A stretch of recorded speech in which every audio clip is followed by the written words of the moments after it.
Satreskrim Polres Oku Timur berhasil ngeringkus 2 pelaku jambret handphone terhadap siko anak di Desa Yosowinangun, Kecamatan Belitang, Kabupaten Oku Timur yang viral di media sosial.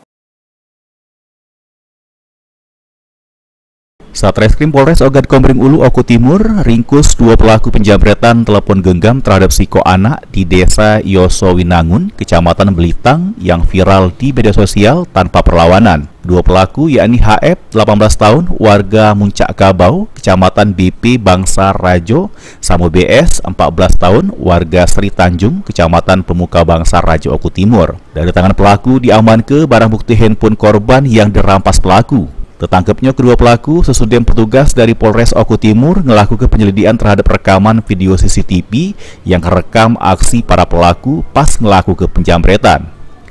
Atas ulahnya, kedua tersangka dijerat pasal 365 KUHP dengan ancaman dipojok 3 tahun penjara dan emak ini sudah mendekam di sel tahanan Polres Oku Timur. Untuk 2 pelaku ini, yang satunya sebagai driver motor, kemudian yang satunya sebagai eksekusi. Nah, kemudian dari hasil penangkapan ini kita melakukan penyitaan terhadap barang bukti berupa 2 buah handphone milik korban, kemudian 1 motor yang digunakan oleh pelaku untuk melakukan aksinya. Aji Delia, PAL TV.